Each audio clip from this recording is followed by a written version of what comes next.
কার্তিক ভুই দাস, ঘর লিবা নাকি আসো শুভশ্রী সিংহ, বিশ্বজিৎ সিংহ, ঘর এসেছে মাঝি, সাহান। ঘরের লিস্টে নাম আছে, ঘর পাবে এরা। এরা পাবে আমরা পাবেন। হ্যাঁ যেগুলো 5 লাখের ভিতরে নাম বেরিয়েছে। আচ্ছা এটা 5 লাখ প্রথম যেগুলো ঘরে হয়েছে তার এগুলো নামটা বেরিয়েছে। আচ্ছা, আপনি কি দায়িত্বে আছেন? হ্যাঁ, আপনি কি দায়িত্বে আছেন? আমি এখানে ব্লকের সম্পাদক। ব্লকের সম্পাদক কি নাম? পিন্টু মল্লিক। আচ্ছা, ইলেকশনের টাইমে কি ঘরগুলো বেরিয়েছে? তো না, এগুলো অনেকদিন লিস্ট বেরিয়েছে। লিস্ট বেরিয়েছে মানে আপনাকে এতগুলো লোককে কথা দিচ্ছেন, আপনার ঘর কিন্তু দিতে হবে। লিস্ট বেরিয়েছে, লিখিত দিতে হবে আপনাকে। কি করে লিখে দিতে হবে? মানুষকে ভুল বুঝিয়ে ভোট দিতে হবে না। না না, এটা ভোটের সময় যাদের লিস্ট বেরিয়েছে, দাঁড়ান, শুনো, আপনাকে লিখিত দিতে হবে। এই কাকা, দুটো স্ট্যাম্প পেপার নিয়ে আয়। যাদের লিস্ট বেরিয়েছে আমরা লিস্ট পাবলিশ করছি। আপনাকে লিখিত দিয়ে দিতে হবে, ঘর দিতে হবে। আমরা লিস্ট পাবলিশ কইছে যেগুলো বলি। পাবলিশ ইলেকশনের সময় কেন হলো? নির্বাচন কমিশন, মিস্টার নির্বাচন কমিশনার বলা, হ্যাঁ আমি এপাড়া নাগরিক, আমরা পাবলিশ গুলো বলছি। নির্বাচন কমিশনার বলা হয়েছে কোন ভাওতাবাজি মারা যাবে না। কি ভাওতাবাজি? ইলেকশনে ঘোষণা দেওয়ার পরে কোন ইলেকশনের পরে কোনো ভাওতাবাজি মারা যাবে না। আপনাকে লিখিত দিতে হবে। স্ট্যাম্প পেপার কিনে নিয়ে আয়। স্ট্যাম্প পেপার কিনে নিয়ে আয়, আপনাকে লিখিত দিতে হবে। আরে বাবা, যাদের আমরা লিখিত দিতে হবে। ইলেকশন কমিশনার অর্ডার আছে, আপনি কি ভাওতা মারছেন বলুন? আপনি তাহলে পড়তে হবে, ছেড়ে দাও। যাদের পড়ুন, পড়ুন, আপনি আমাদেরকে জানতো, এরা আমাদেরকে জানছে, আমরা আপনি পড়ুন। যে কাদের লিস্ট আছে। এতদিন আসেননি কেন আপনি? আমরা সব না কেন আসি না না, বাজে কথা বলে শুনবো। বসুন আমরা কেন বসুন জুন সভার আমাকে ঝামেলা হচ্ছে। বসুন, ঘর দিতে হবে। এতগুলা লোক দাঁড়িয়ে আছে, ঘর দিতে হবে। হ্যাঁ বলছি তো, ঘর দিতে হবে। আপনি বসুন। আমরা যাদের লিস্ট দাও। আমরা কি লিস্ট আছে তো? হ্যাঁ, আপনি পড়ুন। জানতে চাইলেই বলবো, না জানতে চাইলে আমরা বলবো না। যেটা পড়ছিলেন আপনি বলুন। জানতে চাইলে আমরা বলবো। যেটা পড়ছিলেন আপনি বলুন। তোমরা জানতে চাইলে আমরা বলবো। হ্যাঁ, আমাদেরকে পাবলিক জানতে চাই। আপনাকে ডাকতে গেল পাবলিক? হ্যাঁ অবশ্যই। হ্যাঁ, পাবলিক আসতে বলে, পাবলিক আসতে বলে। আজকে নির্বাচন ঘোষণা হওয়ার পরে কেন এটা আপনাকে করতে হচ্ছে? নির্বাচন ঘোষণা আর কেন? হ্যাঁ, নির্বাচন ঘোষণা হওয়ার অনেক আগে বেরিয়েছে। তাহলে আপনি এতদিন আসেননি কেন? আমাদেরকে জানতে চাইছে, আমরা বলছি। আর ভাড় বুঝানো যাবে না। আমরা ভাড় বুঝাইনি। ভাড় আর বুঝানো যাবে না, সে যুগ চলে গেছে। আমরা ভাড় বুঝাইনি, ডিজিটাল যুগ।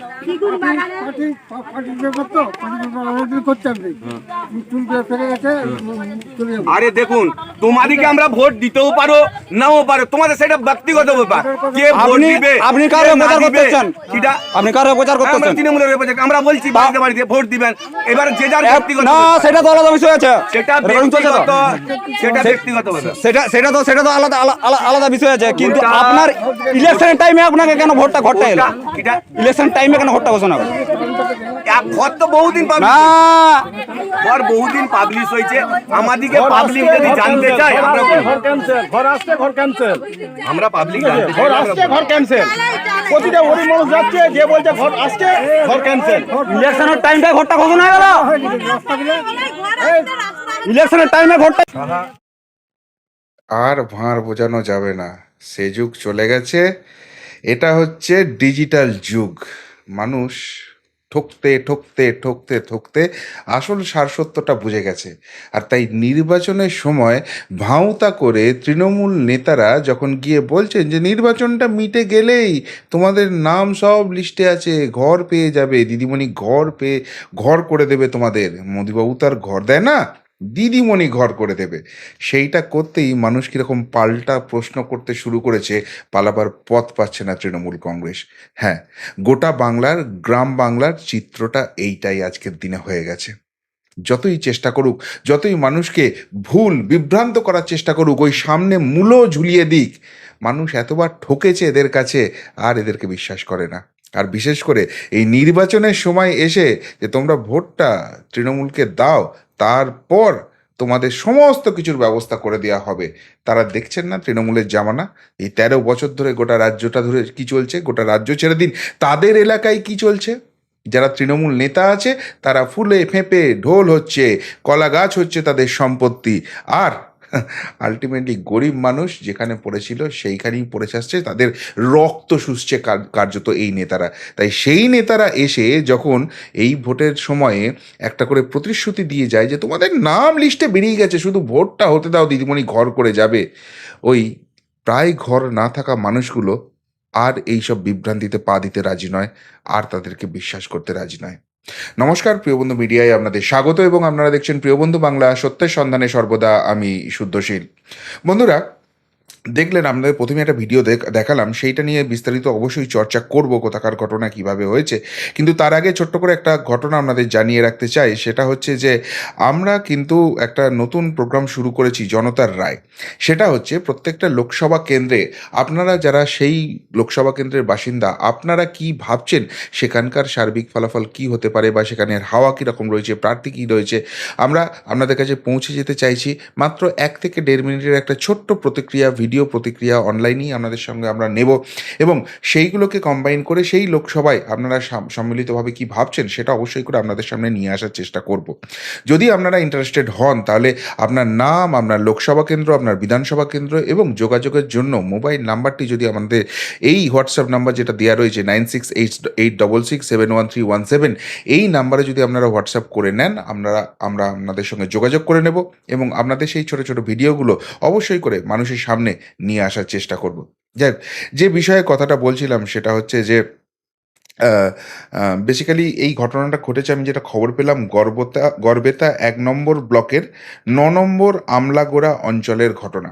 এবং সেখানে স্থানীয় স্তরে খোঁজ নিয়ে যেটুকুনি জানলাম যে সেখানে গরিব মানুষের নাম বারবার এরকম করে দেখানো হয়। বিভিন্ন ভোট আসে, বিভিন্ন নির্বাচন আসে, সেটা বিধানসভা হোক, সেটা পঞ্চায়েত হোক, সেটা এই লোকসভা হোক, সেই নির্বাচনের আগে এই ধরনের তৃণমূল নেতারা সেখানে চলে যান এবং চলে গিয়ে বলেন এই যে লিস্ট আছে সেই লিস্টে তোমাদের নাম চলে এসছে এবং তোমরা এরপর এখানে ঘর পেয়ে যাবে। কিন্তু একটাই জিনিস মাথায় রাখতে হবে, তৃণমূল কংগ্রেসকে কিন্তু লিডটা দিতে হবে। তৃণমূল কংগ্রেস যদি তোমাদের এলাকা থেকে ভোট না পায়, তাহলে এইসব ঘরটর পেতে অনেক কাগজপত্র, অনেক কিছুর ব্যাপার করতে হয়। আমরা সেগুলো কেন করব তোমাদের জন্য? আর সেগুলো যদি না করি, তোমাদের এই লিস্টে নাম থাকলেও তোমরা নাকি ঘর পাবে না। এই ধরনের প্রচার এর আগে পঞ্চায়েত নির্বাচনে বা 21 বিধানসভা নির্বাচনের আগে হয়েছিল এবং এই সাধারণ প্রান্তিক মানুষগুলো সত্যিই বিশ্বাস করেছিলেন এবং বিশ্বাস করার পর তারা ঢেলে ভোট দিয়েছিলেন যে মাথার উপর ছাদটা তো হবে। কেননা যে বাড়িটা, কাঁচা বাড়িটা রয়েছে, যে কোনো দিন এখানে ঝড় বৃষ্টি হয়, কালবৈশাখীর সময় বা অন্য সময় খুব কষ্টে থাকতে হয়, ভেঙে পড়ে, বাড়িতে ছোট ছোট বাচ্চারা রয়েছে, তাদের মাথার উপর যদি একটা পাকা বাড়ি হয়ে যায়, সত্যিই তারা সেই জায়গাটা তাদের কাছে একটা বড় ফ্যাক্টর এবং সেই জায়গাটায় বিশ্বাস করে তারা রাজ্যের শাসক দলকে আগে ভোট দিয়েছে। কিন্তু যখনই ভোটটা মিটে গেছে, তখন সেই তৃণমূল নেতাদের 1 নম্বর দেখা যায়নি এবং তাদেরকে গিয়ে যখনই ধরা হয়েছে যে কী ব্যাপার, আপনারা তো বলেছিলেন যে ঘর হয়ে যাবেন, বলে ও মোদি ঘর আটকে দিয়েছে আর তোমরা ঘর পাবে না। প্রত্যেকবার ভোটের আগে, এর আগে দুবার তাদেরকে ঠকতে হয়েছে। তাই এবারে যেই নির্বাচন ঘোষণা হয়েছে এবং তৃণমূলের এই নেতা এসেছেন, এসে বলছেন যে মোদি নয়, এবারে দিদি যে 5 লক্ষের লিস্ট বার করেছে, এই ডিসেম্বর মাসেই নাকি তাদেরকে আবাস যোজনার জন্য টাকা দিতে হবে, কেন্দ্র যেহেতু টাকা দিচ্ছে না, এরকম একটা প্রচার করার চেষ্টা চলছে।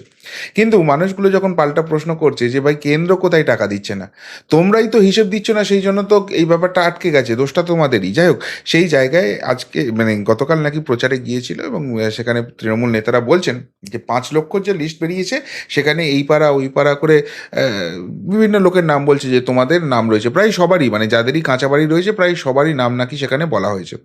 চুপচাপ শুনছিলেন এখানকার স্থানীয় লোকেরা এবং দুবার এর আগে যেহেতু ঠকতে হয়েছে আর তারা বিশ্বাস করেন না, তারা খুব ভালো করে জানেন এটা যেহেতু ভোট এসছে, সুতরাং তৃণমূল নেতারা ওইভাবে মূল্য ঝুলিয়ে আবার তাদেরকে মুরগি করতে এসছেন। ভোট মিটে যাবে, এখান থেকে ভোটের লিডটা নিয়ে চলে যাবে, আবার এদের কথা ভুলে যাবে। তাই পাল্টা চেপে ধরেছেন যে আপনি লিখিত দিন। আপনি তো এতগুলো লোকের নাম বললেন, আমি স্ট্যাম্প পেপার নিয়ে আসি, কাকা 2টো স্ট্যাম্প পেপার নিয়ে এসো তো। স্ট্যাম্প পেপার আপনি লিখে দিন। যেই বলেছে স্ট্যাম্প পেপারে লিখে দিন, কার্যত তৃণমূল নেতার মুখ চোখের ছবিটা দেখুন কি অবস্থা হয়েছে, হকচকিয়ে গেছে। পাল্টা বলে আপনি কোন পোস্টে আছেন, আপনার নাম কি, ভালো করে উত্তর দিতে পারছে না। যেহেতু ভিডিও আছে, সেখানে যদি কিছু করে সে তো হয়ে যাবে। সবটাই ডিজিটাল যুগ, যিনি করছিলেন ভিডিওটা তিনিই বললেন অনলাইনে চলে যাবে, আমি ফেসবুক লাইভ করে দেবো। এই যে ব্যাপারটা, ভয় পেয়েছেন সেখানে। এবং যেই বলছে লিখিত দিই, কী লিখিতে দেবো, কেননা তিনি নিজেও তো জানেন যেটা ভাঁওতা। যদি এই সত্যি সত্যিই লিস্টে নাম আছে এবং তারা সত্যি সত্যিই বাড়ি পাবে, সেই বাড়িটা করে দেবে রাজ্য সরকার, তো কি অসুবিধা আছে? এবং 1 নম্বর কথা, এরা তৃণমূলের নেতারা কেন এখানে এসেছেন সেই লিস্ট নিয়ে? আজকে এই বাড়িগুলো কি তৃণমূল করে দেবে, তৃণমূল কংগ্রেস করে দেবে? বাড়িগুলো করে দেবে তো রাজ্য সরকার। রাজ্য সরকারের সঙ্গে তৃণমূল কংগ্রেসের কি সম্পর্ক আছে? রাজ্য সরকার যদি কাউকে বাড়ির লিস্টে নাম করে দেয়, রাজ্যের যারা আধিকারিক আছেন, সেটা ডিএম হতে পারেন, যে যে স্ট্রাকচার আছে, সেই আধিকারিকরা এসে তো বলবেন যে আপনারা পেয়েছেন এবং ঠিক জায়গায় ধরেছে যে ভোট ঘোষণা হয়ে গেছে, এতদিন কেন আসেননি? ভোট ঘোষণা হতেই বাড়ির লিস্ট বেরিয়ে গেছে, এখনই এটা হচ্ছে, আমরা কেউ কিচ্ছু বুঝি না। মুরগি বানাতে এসছেন আবার, ওসব ভাড়ামি চলবে না, এখান থেকে কাটুন।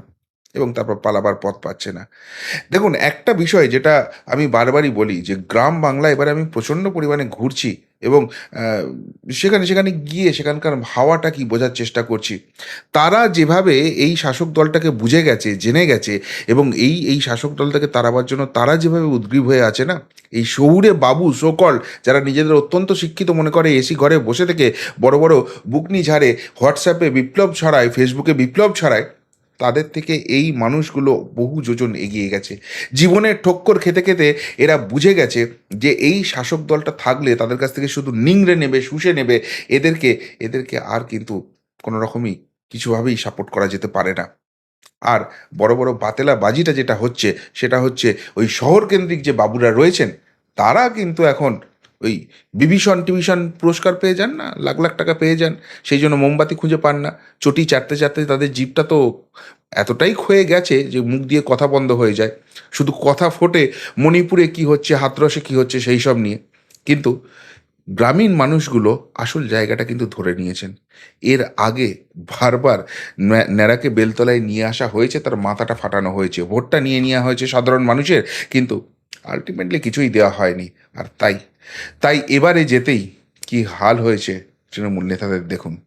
আপনাদের কি মনে হয়, এটা ওই গর্বেতার একটা বিচ্ছিন্ন অঞ্চলের ছবি, নাকি গোটা বাংলা জুড়েই তৃণমূলের এই মরিয়া প্রচেষ্টা চলছে মানুষকে বোঝানোর, মানুষকে পাইয়ে দেবার রাজনীতি করার, আর সেটা যে আসলে ভাঁওতা সেটাও মানুষ জেনে গেছে, তাই পাল্টা এরকম খেদানো চলছে মানুষের তরফ থেকে?